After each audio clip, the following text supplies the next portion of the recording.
Hello and welcome to today's Wild Lunch Wednesday event. My name is Charlotte and I will be your host. It's our final event in the series today and we're hopefully going out on a high as we meet one of our conservationists based in Nepal and find out more about his work with tigers and people. As always, during today's event, we really welcome your questions. So please do get thinking, what would you like to know about our work in Nepal and in particular our work with tigers? To share your questions with us, all you have to do is go to a website, the address of which I am sharing now. So that's www.pigeonhole.at/1931. That's www.pigeonhole.at/1931. There you should easily be able to see how you can ask your question and also importantly how you can upvote other people's questions. So do have a look, see what everyone else is asking, and if some of those questions are the same ones you would like to ask, then upvote them because we will try and answer the most popular questions during the event today. So, as I mentioned, today we're focusing on ZSL's work in Nepal and meeting one of our conservationists who is based there. That conservationist is Pawan Gautam, and hopefully he is, there we go, there he is, joining us live from Nepal. Thank you so much, Pawan, for joining us today. It's great to be able to see you and also to hear firsthand some of your stories from the field and what your work actually involves in Nepal. My first question for you, though, is maybe a tricky one because I would like you to try and tell us using just 3 words what your work is like. Describe your work in the field in Nepal for us in 3 words. Yeah, thank you, Charlotte. A little bit good afternoon. We are a little bit late in Nepal, nearly 5 p.m. And good midday to the viewers around there also. Myself, Pawan Gautam, as already Charlotte mentioned that. And then to summarize my work in just 3 words, it's a little bit tricky, but I'll try to. It's exciting because we, as a conservationist, the tiger number is increasing in Nepal, and we're working for the protection of that species. And then it's challenging because if the wildlife number increase, then human-wildlife conflict also slightly increase because people and wildlife live closely in Nepal, and then it's hot. So it's like kind of a subtropical region, more than 40 degrees Celsius, and then nearly 80% of humidity for nearly 6 months of the year. Yeah, I'd say. Brilliant. Thanks. That's a great combination of descriptions there, exciting, challenging and hot, and we'll certainly delve into those a bit deeper during the event today. Pawan, I mentioned that you're based in Nepal, where you're working with tigers and people. Where exactly in Nepal do you work? So it's in the western lowland of Nepal, also called the Tarai of the Nepal, where 3 tiger-bearing national park, Banke, Bardia, and Sukafata National Park lies with the estimated tiger population of 125 out of 235 tiger species of Nepal. We've got a map up showing that area, that region that you referred to, and those national parks in particular. And so that's where you're based and you're working with tigers. But thinking about Nepal as a whole, where are tigers found? Are they found across the country? Yeah, basically, maybe before 1980s, something like that. The tiger is found throughout the Tarai region. The another photo we have probably, yeah, that one. And then throughout the Tarai region, you can see in the yellow and the blue region. But now it was in the photo of the lower side, you can see the 5 landscape. So within these 5 national park and the surrounding areas, the tiger we found in Nepal currently. So tigers used to be more widespread in Nepal. They're now just found in these areas, and I guess that's why you're focusing in particular in this area to the south and the west of Nepal. Yeah, actually, absolutely right. It was found throughout the Tarai and like Sawalik regions, like lowland and like kind of a small hilly region area in mid of 20th century, which now is like confined within this like not connected, like within this confined forest patches we have.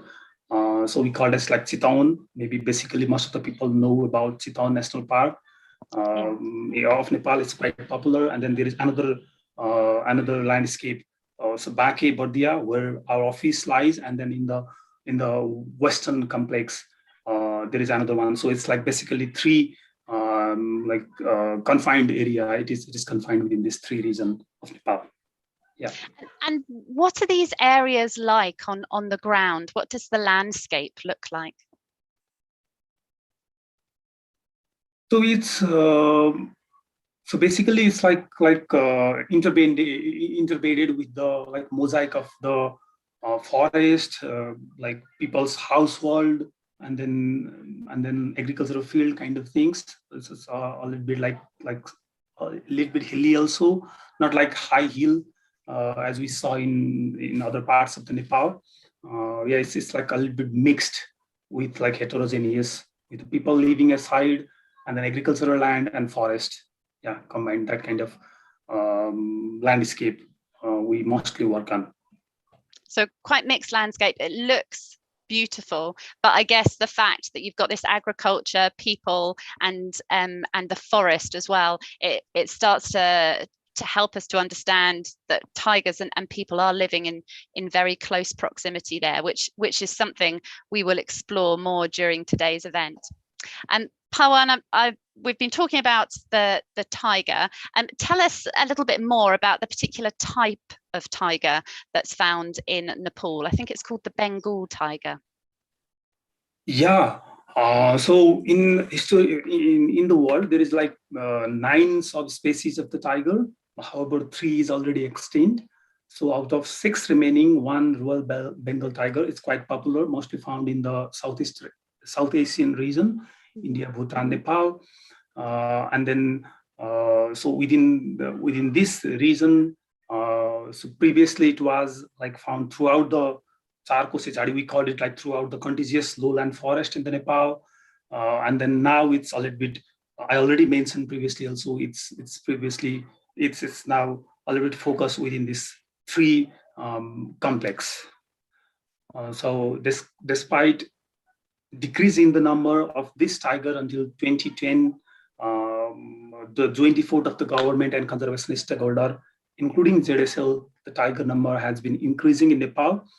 The National Tiger Census within these 3 major landscapes has been increased 86% from 2009 to 2018, from 120 to 235, indicating that there was one global commitment, the Global Tiger Summit in 2010 in St. Petersburg, Russia, to doubling the tiger by 2022. Nepal is on the right track for that. That's fantastic. Really exciting news, as you mentioned there at the beginning of the event, and fantastic to see that there has been an increase in recent years in tiger numbers in this area. Hopefully that sort of demonstrates that the conservation work you're doing is really paying off. But how, Pawan, how do you know this? How do you count the number of tigers in an area? Because you mentioned that there's lots of forest there. I'm guessing it can be quite hard to see tigers. So how do you know how many are actually living in that area? Yeah, the one of the exciting news I'm definitely going to say is that tiger number is increasing. Thanks for everybody's effort. And then the things is that we use is it's called a camera trapping survey. So basically, it's the method we are using for tiger count and estimating its animal abundance and density.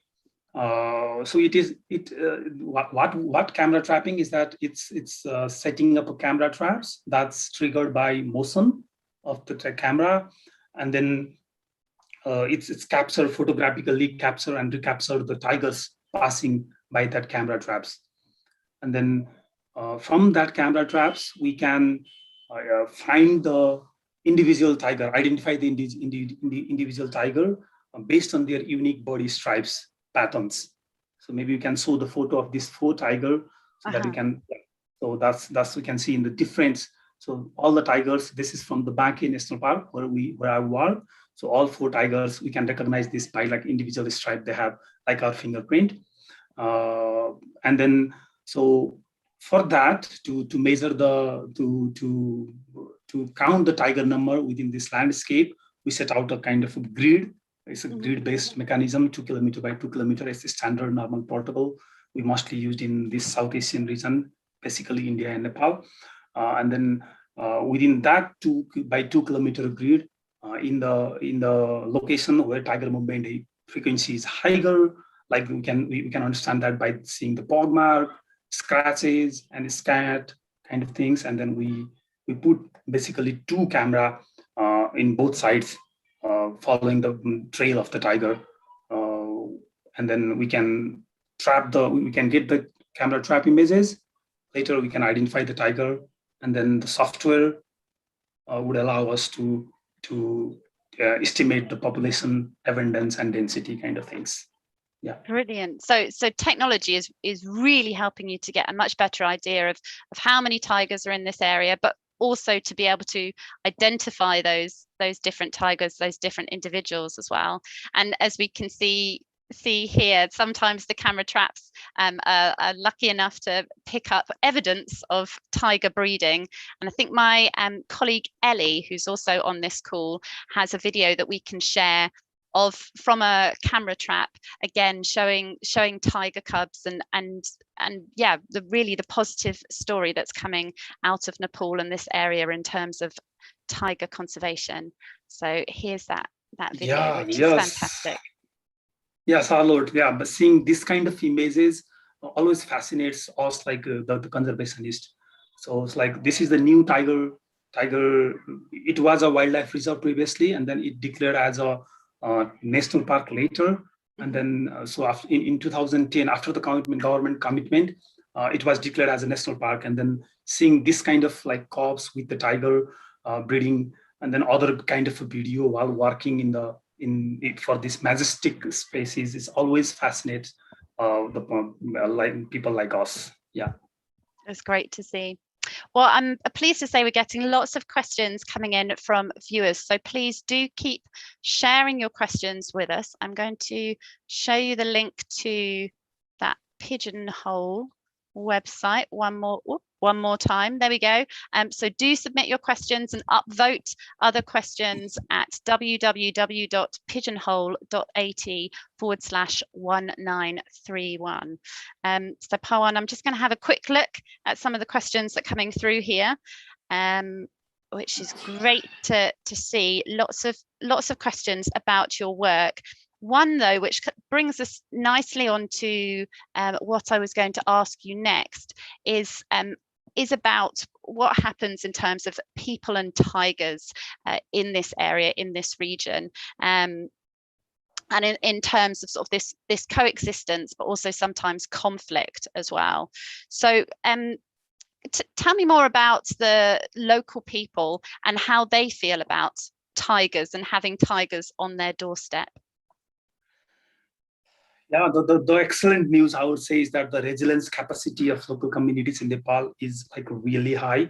They are living with tigers for their entire life, and that like coexistence, as already mentioned previously, living in fringe of the forest throughout their life. And then so also another important aspects for a little bit easy for us to work in a tiger in Nepal is that it's also have a religious value. The tigers are the ride of the Durga goddess. We call this like the mother of the Devi goddesses of Hindu religion. And then the more than 80% people of Nepal are Hindu. So that's always balance us. And then another important aspect is that like people's livelihood of Nepal is integrated with forest and agriculture. So the food source, agriculture, manure, energy, kind of firewoods, more than 70% of the people households of Nepal, and then timber, that kind of things also come up with the living with the forest or tiger also, yeah. And then on the top of that religious value, people also feel optimistic about tiger and its conservation because it attracts tourists. Basically, among 3 national parks in the Western Nepal where I work, but they have like really shown like really great evidence of that. More than 35 hotels within like suburban area, and then more than 40 people like independently working as a nature guide also. So that's also come up with the tiger conservation kind of things. However, despite everything positive, there is a little bit like increasing human wildlife coexistence issues always rise.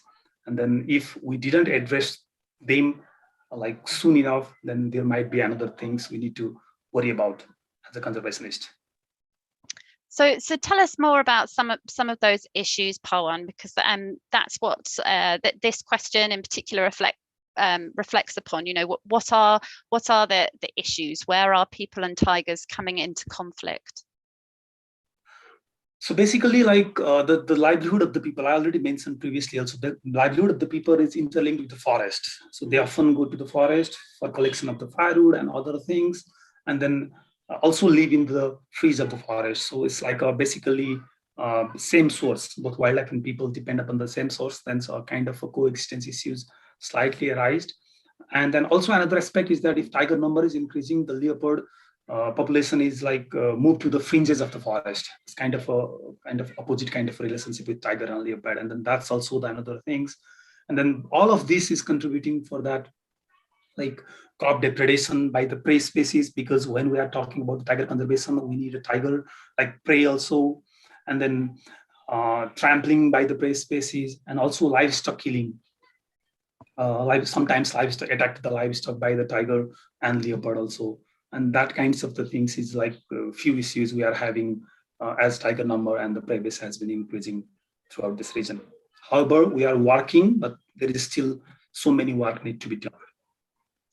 Well, I know that your work very much does involve people just as much as tigers, because it's so crucial to understand some of these issues, but also to try and work together to find solutions as well. So Pawan, tell me a little bit more about how you're trying to overcome some of these issues. How are you trying to mitigate what's happening?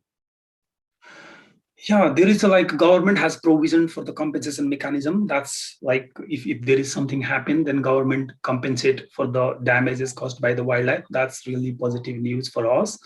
Like we can say, for example, if there is something happen with the human casualty kind of things, that's like nearly $1,000 government provide to the US dollar to the people. And then there is also several other activities we as a conservationist, like conservationist stakeholder and government is working. It's like providing alternative livelihood to the people so that their livelihood not entirely depend on the forest, like homestay support. We can show some homestay photos around here, and then improved animal husbandry, like goat rearing kind of things. We also provide like commercial goat rearing, buffalo rearing, poultry farming kind of training, and predator-proof coral, as we see, to prevent the human-tiger conflict, a little bit mitigate that kind of things. And then so other fencing kind of activities that not fencing the forest, it's basically fencing the villages so that the prey species doesn't come around the agricultural land and tramp the species. And also definitely awareness raising is always important for this kind of work. Fantastic. So lots of different things, different ways you can hopefully try and reduce some of the issues that we've been talking about there. Okay, I'm going to come back to the questions now, which are being sent in by viewers, because hopefully that's answered some of the questions you have. One, though, which is particularly popular, is, are you involved in tiger education in local Nepali schools? Do you do much education with some of the children in the area? Yeah, we do actually. We as part of the awareness program of our different project activities, we do education to the local community and local school also, and we also develop like an eco club in different school sections. So the people, the children who is definitely going to live there when they grow up, would have like already idea about tiger conservation and its value, its importance, and then the value of the nature. These kinds of things we do. Brilliant. Another question which perhaps reflects and has been partly answered by some of the things we were talking about, but is to do with anthropogenic factors, and whether they are increasing the frequency of tiger problems, in terms of it maybe shifting their diet from wild animals to domestic livestock. And you mentioned that sometimes there are problems with tigers predating on domestic animals. But are you seeing much of an increase in this? Yeah, it's like a little bit increase. So if we do like the increase in the predation of the livestock is always a little bit like a challenging issues while working with the predator conservation of the predator species, either it's a tiger or a leopard kind of things. But we are continuing to work this kind of predator proof coral support, so that like the tiger and leopard cannot come into the like a shade, livestock shade, and then create a problem for as a conservationist. But I will definitely say it's a little bit slightly in increasing trend. Great, thank you. And what else have we got? Do keep your questions coming through, because we've still got some time, so we will try and answer as many as we can. So our most popular question at the moment is, are there cultural beliefs or superstitions around tigers in Nepal? Yeah, actually, I did already mention that previously, because it's like a rites of the goddess. So it's like we always have a festival. It's called the Dasai, the greatest festival of the Nepal. And then during that festival, we praise that goddess Durga. So it's like that's the rite of that goddess. So it's definitely like conserving tiger is always like have a religious value. Previously, people used to say that like, okay, I saw a tiger, I would probably go in heaven kind of things also. But yeah, so that kind of things, there is some kind of like a belief that we don't. So I will not say superstitious kind of things. It's like they have a kind of a belief that we need to protect, we need to conserve this iconic species. That's also helping for us as a conservationist. Yeah, it's easy to aware them. Yeah, that's good. Thinking about sort of tigers and beliefs and having that opportunity to actually see one in person, can you remember the first time you saw a wild tiger, Pawan? Yes, yes. It was kind of like overwhelming. It took me 6 months after I joined ZSL in like in 2017. I was working for the tiger conservation in a tiger project for more than 6 months, and then I was a little bit like afraid of why I'm not seeing the tiger. But so it's kind of a things also, like if you see a tiger easily, the value of seeing it might be also not that as we express now. Yeah. But when I saw it, it's kind of overwhelming, kind of joy. And then it's in the Bardia National Park, which is quite popular for the tiger sightseeing nowadays. And then after that 6 months it took me, I even see a tiger for like four tiger a day. So it's kind of different scenes. Yeah. And then, however, during that time I was unable to capture the photo. But next time we do have a photo of the river in the tiger. I can see while I was joining the ZSL scientist to visit the Bardia National Park also. Yeah. Yeah. So this isn't the first tiger you saw, but it is one that you have managed to see with your own eyes, and it's a fantastic sight. Yeah, it took around 30 minutes to wait also, because people say that there is a roaring kind of people heard the roaring, and then some of our friend is already in the jungle, and then they invite us, and then we went there, stayed for a few minutes with the roar. After 10 to 15 minutes, tiger appeared from the jungle, and then it's like really, really exciting actually. Brilliant. Well, speaking of roaring, Pawan, we'll answer a few more questions in a moment. But before we do, my colleague Ellie has one more film clip clip for us to share with everyone, which is taken from a camera trap again. So it's not a still photo this time, it's a moving image, but also it's got sound as well, so we can actually hear a tiger roar. So hopefully we'll be able to get that up.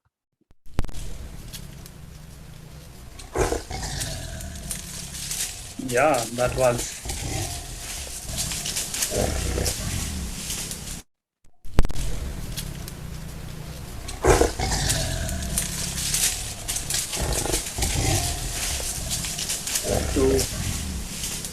So basically, we do this kind of like hotspot monitoring within the landscape also, and then to see the tiger, how tiger is responding our intervention. Not only like the national tiger census, throughout the year also we do like hotspot monitoring. This one is captured during the hotspot monitoring in one of the national park where I was working. Yeah. Fantastic to see and hear as well. And that brings us nicely onto another question that's been asked, which is it possible that the increase in tiger numbers in the pool is partially a reflection of more intensive camera trapping efforts than actual population growth? So I guess really that's a question of, were there maybe that many tigers there previously, but we just weren't aware because perhaps you didn't have as many camera traps up? Yeah, probably people could say, like, some of the people are saying that kind of things also, but however, the frequency of seeing by naked eye also is increasing. Yeah, so we can see, like I already mentioned previously, like 4-5 years ago, it's difficult to see a tiger like for 1 or 2 days, and then nowadays within a like 2-3 hours drive we could see a tiger. So that kind of frequency of seeing the tiger throughout the landscapes has been also increased. So it's definitely we expand the coverage of the camera trapping, but what I'm saying is that the density of the tiger through that camera trapping analysis is that like focus within the region where we earlier did camera trap also. There is few scattered kind of a seeing in the camera trap also, but the tiger now we are seeing is basically focusing within this like major landscape. So basically in Bardia we say Karnali floodplain, there is a big river, and then there is another like Bawai floodplain in Banki, also lowland kind of a things. So that's kind of a reason is also always like there is a place where we see like more number of the tigers through the camera trap also. So it's definitely increasing. Yeah, yeah, because there are all these other indicators such as people just seeing tigers more, which are suggesting the same thing. Great. Another question is, do you ever provide veterinary care for tigers that may need it? Yeah, we have that kind of like we have a veterinary staff also like allocated in the national park within, and then as a ZSL we also have provided that kind of support to the national park. Basically, mostly there is one like semi-governmental organization, NTNC, National Trust for Nature Conservation, is pretty much like UKTNCN. So.